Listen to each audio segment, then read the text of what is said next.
kita mencintinya, serta meninggalkan. Dengan cita-cita untuk Tuhan seluruh zamana. Oke, ya Galatia pasal 3. Galatia pasal 3 ayat yang ke-19. Galatia pasal 3 ayat 19 sampai ayat 29 atau yang sisanya dari pasal ini. Galatia pasal 3 ayat 19. Kalau demikian, lalu apa gunanya hukum itu? Hukum itu ditambahkan karena adanya pelanggaran sampai datang keturunan yang kepadanya janji itu telah dibuat, dan itu diberlakukan oleh malaikat di dalam tangan seorang pengendara. Adapun seorang pengendara bukanlah pengendara dari satu pihak, tetapi Tuhan itu satu. Lalu apakah hukum menjadi melawan janji-janji Tuhan? Tuhan menjauhkannya. Sebab jika dulu ada suatu hukum yang diberikan yang bisa memberikan kehidupan dengan benar, kesucian itu seharusnya sudah melalui hukum. Tetapi tulisan Tuhan telah menyatakan bahwa semua manusia berada di bawah dosa, supaya janji berdasarkan iman Yesus Kristus dapat diberikan kepada semua mereka yang percaya. Tetapi sebelum iman itu datang, kita ditahan di bawah hukum, dikarung bagi iman yang akan diungkapkan di kemudian hari. Oleh karena itu, hukum adalah guru sekolah kita untuk membawa kita kepada Kristus, supaya kita bisa dibenarkan dengan iman. Tetapi setelah iman itu datang, kita tidak lagi di bawah guru sekolah. Sebab kalian semua adalah anak Tuhan karena iman di dalam Kristus Yesus. Sebab seberapa banyak dari kalian yang telah dibaptis ke dalam Kristus telah mengenakan Kristus. Tidak ada lagi orang Yahudi ataupun orang Yunani. Tidak ada lagi orang yang menjadi hamba ataupun bebas. Tidak ada laki-laki atau perempuan, sebab kalian semua adalah satu, atau itu satu di dalam Kristus Yesus. Dan jika kalian adalah milik Kristus, maka kalian adalah benih Abraham dan ahli waris sesuai dengan janji itu. Mari kita berdoa. Bapa kami di sorga, Ayah kami di sorga, kami ini bersyukur karena dengan pengantaraan Yesus kami diberikan kesempatan untuk datang ke hadirat-Mu dalam doa.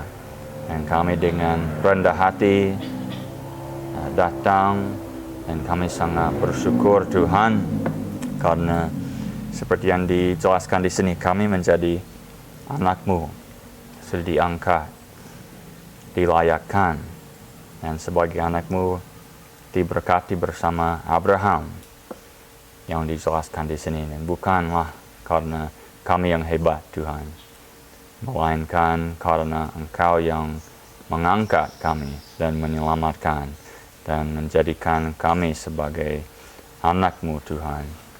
Dan tolong supaya kami bisa makin bersyukur, makin mengerti akan hal ini. Juga tolong supaya pelajaran ini bisa menolong orang lain juga Tuhan. Tolong supaya jelas firman-Mu yang firman-Mu lah Tuhan, itulah yang berkuasa. Dan kami yakin memang kami membutuhkannya. Ini kami berdoa dengan mengatasnamakan Yesus Kristus. Amin. Nah, sudah lama kita belajar di kitab Galatia. Nah, sekarang sampai ke pasal 3, bagian terakhir pasal 3. Nah, kitab Galatia ini ditulis oleh Rasul Paulus. Dia seorang penginjil yang memang berkeliling ke banyak daerah. Biasanya kita sudah cukup akrab, cukup tahu dengan cerita Rasul Paulus ya. Dia sebagai penginjil. Nah, berkeliling dengan berkhotbah, mengajar. Kadang agak lama di satu tempat, kadang singgah saja ya. Galatia salah satu tempat di mana dia pelayanan bisa lumayan lama karena dia membuka atau sempat dengan Tuhan sebenarnya yang membuka beberapa gereja. Karena Tuhan dia pendiri gereja ya kan, bukan seseorang. Tuhan menggunakan orang ya. Tapi gereja itu kendaraan yang dipakai, dan setiap gereja, gereja setempat, gereja lokal ya, itu Tuhan yang membuka. Karena itu pengantin Kristus ya. Terlihat di Galatia pasal 1 ayat yang kedua, gereja-gereja ini ditulis kepada gereja-gereja di Galatia. Berarti lebih dari satu gereja yang berada di daerah Galatia. Tapi satu surat ini ditulis karena Rasul Paulus dia sudah pergi ke tempat lain ya dalam pelayanannya. Tapi ada pengajar atau beberapa pengajar datang ke Galatia membawa ajaran yang berbeda. Perbedaannya mereka mengajarkan bahwa setelah terima Yesus, setelah percaya kepada Yesus, selanjutnya harus dilanjutkan dengan hukum Taurat atau perjanjian lama, hukum-hukum adat-adat dari perjanjian lama. Itu sangat menjadi masalah karena mereka mengajar bahwa kalau tidak dilanjutkan dengan hukum Taurat ya, dengan disunat lain-lainnya, itu yang sering disebutkan disunat ya. Kalau tidak diikuti, tidak bisa masuk ke surga nanti. Masalahnya begini, siapa yang mengantarkan seseorang ke surga? Perbuatan atau Yesus? Perbuatan kita atau Yesus? Pilihannya memang sangat berbeda. Tidak bisa disamakan, tidak bisa dicampurkan. Karena pilihannya memang begitu. Kalau kita ikut campur, atau maksudnya terlibat dalam hal masuk ke surga, berarti bukan lagi Yesus yang menjadi jalan, tapi kedua-duanya ya, kita bersama Yesus. Tapi itu nggak memungkinkan. Satunya, saat kita diselamatkan pun ya, maksudnya saat kita mendengar Injil ya, cara Yesus mati disalib demi kita orang berdosa, Yesus sebagai juru selamat, dan kita menaruh atau beriman, mengarahkan iman kita pada Yesus. Roma pasal 10 ayat 13 menjelaskan berseru pada nama Tuhan, mereka ya itu akan diselamatkan. Ayat sebelumnya menjelaskan dengan hati orang percaya. Jadi mendengar Injil, kita percaya pada Yesus. Saat itu pun Yesus yang hebat, bukan kita. Memang kita itu, kalau kita menjelaskan harus bertobat. Tapi bertobat terlihat dalam Alkitab bukan macam-macam perbuatan baik, melainkan itu perubahan hati. Itu kita berpaling atau belok pandang kepada Yesus. Sama seperti di gurun belantara dengan anak-anak Israel ya, mereka mengeluh terus sehingga dihukum Tuhan dengan ular berbisa. Orang yang digigit ular itu mati segera ya, mati karena ularnya berbisa. Itu hukuman. Tapi saat itu mereka berseru, minta, memanggil, berdoa pada Tuhan dan pada Musa. Musa minta pada Tuhan gimana cara mengatasi masalah ini. Dengan itu Tuhan memberitahu Musa bikin seperti patung ya, patung gambaran ular, dan dinaikkan di tiang ya. Ularnya pasti bentuknya di ular ya, kita nggak pikir itu indah, hina ya kan, itu yang mematikan, dinaikkan. Seseorang digigit ular yang berbisa itu, kalau mereka hanya berpaling, belok, lihat, pandang pada ular tersebut, langsung sembuh, disembuhkannya, diselamatkan saat itu. Itu mereka harus sadar, ada masalah. Masalahnya sebenarnya dosa ya bagi kita. Tapi harus terima obatnya, harus pandang pada Yesus dengan tahu dialah obatnya. Pandang pada dia, itu sebenarnya bertobat ya. Bertobat, mungkin orang pikir tobat maksudnya merendahkan diri, ya mungkin terlibat itu juga, tapi bukan macam-macam perbuatan baik, perubahan. Karena kita tidak mampu memperbaiki diri, mengatasi masalah diri kita sendiri.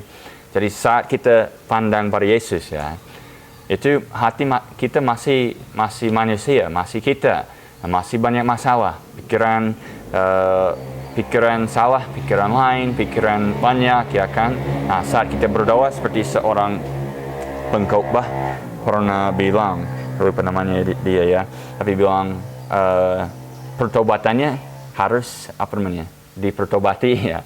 Dia harus bertobat atas pertobatannya. Berarti nggak begitu hebat kebaikan kita. Doa harus didoakan. nggak begitu hebat sebenarnya. Mungkin kadang kita pikir, wah begitu hebat. Enggak juga. Coba dinilai keluarga nanti, ya. Mereka akan kasih tahu enggak hebat juga. Nah, pasti dihukum, ya. Dihakimi maksudnya. Dihakimi sama teman-teman, ya. Karena memang kita begitu. Mungkin sombong sendiri, tapi yakinnya kita sejujurnya tidak begitu hebat. Nah, jadi saat kita bertobat, ya, berpaling pada Yesus dan terima Dia, itu kita nggak begitu hebat juga. Masih ada masalah-masalah. Banyak orang sebenarnya terhalang di situ. Mereka merasa harus mengatasi banyak masalah diri dulu, baru nanti percaya pada Yesus. Nah, kadang orang pikir dari terhalang, mereka nggak sampai percaya pada Yesus karena rasanya harus menyempurnakan diri dulu, memurnikan. Ternyata di Alkitab nggak mampu juga. Hanya itu, bertobat itu ubah pikir bahwa kita salah dan tidak mau diteruskan dengan kesalahan kita. Kita mau terima Yesus. Itu bertobat, ya. Jadi terlibat dalam ini, hal berpaling pada Yesus. Tapi bukan macam-macam perbuatan baik. Nah, Dia yang menyelamatkan. Saat diselamatkan pun bukan karena kebaikan kita. Selanjutnya, yang perjalanan kehidupan kita sebagai orang Kristen pun itu bukan karena kita yang begitu baik. Mau berbuat baik demi Yesus, ya, karena mau menyesuaikan kehidupan bersama atau dengan kehendaknya. Tapi bukanlah karena kita hebat, ya, bisa nanti masuk ke surga. Saat kita percaya Yesus, selanjutnya juga yang dengan melanjutkannya perjalanan kita sampai ke surga nanti, bukan sebenarnya perjalanan kita untuk pelayanan atau kehidupan kita sesuai dengan kehendaknya, bukanlah, ya, karena kita mau meraih surga. Boleh bekerja atau berbuat demi Tuhan supaya dapat imbalan, tapi imbalannya itu hadiah di surga, bukan hadiahnya surga, ya, atau masuk surga. Itu alasan dia menulis surat ini. Menjadi masalah yang sebenarnya ajaran yang sangat berbeda. Percaya Yesus masih, ya, mereka masih percaya di Galatia. Tapi ini ajaran yang sangat berbahaya karena orang ini masih diselamatkan. Tapi generasi, ya, orang yang datang nanti, generasi berikutnya, mereka akan bingung apakah perbuatan. Ternyata banyak seperti itu di zaman Reformasi, seperti Martin Luther. Saya yakin dia diselamatkan.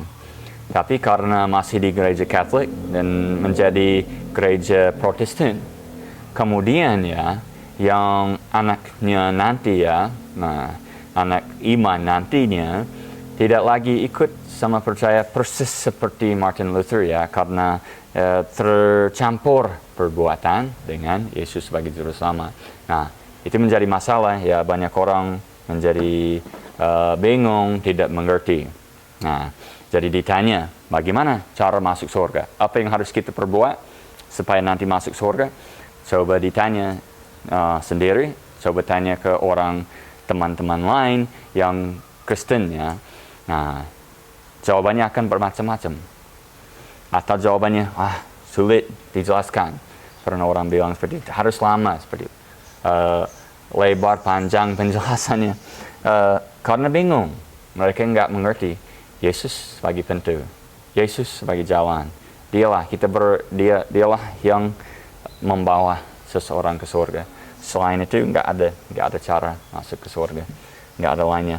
Nah, jadi itu sangat berbahaya. Itu sebabnya sebabnya kitab Galatia diberikan kepada kita. Bisa disimpulkan di sini di pasal 2. Nah, sebentar lagi sampai ke pasal 3 ya. Pasal 2 ayat 21. Ayat yang sangat jelas. Aku tidak mengagalkan anugerah Tuhan. Nah, karena kita beriman pada Yesus, dikasih penyelamatan atau namanya diselamatkan, itu namanya anugerah. Penyelamatan tersebut dianugerahi kepada kita. Nah, itu dihadiahkan ya, dikasih gratis ya. Karena kita nggak ada apa aja untuk membalas dia, nggak ada. Bersyukur nanti ya benar. Nah, tapi kita nggak bisa membalas untuk sesuatu yang bernilai dengan Tuhan untuk membayar masuknya ke surga tersebut. Jadi namanya anugerah. Nah, anugerah ya. Tidak mengagalkan ini Galatia 2:21 ayat 21. Aku tidak mengagalkan anugerah Tuhan. Sebab jika kesucian datang melalui hukum, nah, hukum pasti maksudnya yaitu yang ditulis di Perjanjian Lama. Hukum Tuhan. Maksudnya dengan mengikuti ya, menuruti hukum-hukum, ada adat atau apa yang dijelaskan Tuhan dengan menjadi baik. Pasti maksudnya perbuatan kita saat dia bilang begini ya, datang melalui hukum, come by the law. The law itu hukum Tuhan. Nah, dengan mengurutinya. Jika kesucian datang melalui hukum, maka atau lalu ya, Kristus telah mati dengan sia-sia. Tapi nggak sia-sia Yesus mati, Kristus mati, ya kan? Nggak sia-sia. Karena mustahil seseorang menaati hukum dengan sempurna. Karena hukum memang seperti rantai. Rantai itu ada bagian-bagiannya. Kalau harus naik ke surga pakai rantai, semuanya harus diikat ya. Kalau satu pun yang lepas, yang rusak ya, pasti orangnya jatuh. Nah, jadi seperti hukum, semuanya satu paket ya, satu rantai. Yang paling lemah itu yang rusak duluan ya. Kalau pakai rantai ya. Nah, jadi hukum memang seperti itu. Satu yang putus ya, satu yang dilanggar, satu pelanggaran, itu orangnya menjadi pelanggar. Pendosa, orang yang berdosa. Nah, itu dianggap pelanggar bersama Tuhan. Musuh, Alkitab sangat jelas. Itu sebabnya disebut musuh, seteru ya, dengan Tuhan. Itu memang masalah. Mungkin banyak orang nggak merasa bahaya, tapi berbahaya. Harus dihukum di neraka. Kematian pasti mendatang. Semua orang mati pada saatnya. Nah, terlihat. Jadi kematian yang kedua yang dijelaskan Alkitab itu hukuman di neraka, dihukum di neraka. Itu pelanggar. Nah, jadi kita harus jujur, jangan membohongi diri seperti orang baik ya. Nah, dengan sesama semoga orang baik. Tapi di pandangan Tuhan yang sempurna, itulah yang berbeda sekali. Itu harus kita akui. Nah, baru kita berlutut ya, merendahkan diri di depan Tuhan. Dengan itu sudah mengerti Yesus disalib karena dosa kita, demi kita, menanggung akibat dosa kita. Jadi kalau kesucian bisa karena kita begitu hebat, sia-sia Yesus disalib, enggak usah. Nah, sudah, biarin orang yang baik masuk ke surga. Nah, bisa, tapi enggak ada yang baik. Enggak ada orang baik yang bisa masuk ke surga. Kata Yesus sendiri begitu. Galatia pasal 3 ini. Nah, ayat yang 19 tadi ya. Kalau demikian, lalu apa gunanya hukum itu? Nah, dijelaskan kenapa Tuhan memberikan hukum kalau enggak ada gunanya. Memang enggak ada gunanya. Saatnya diberikan, dia menyatakan ya, 22.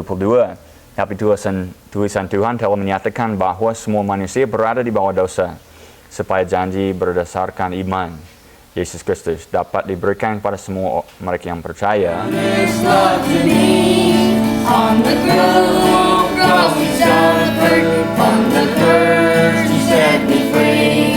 From the sin and miry me, with his blood he purchased me. On the cross he sealed my pardon, on the dead he made me free.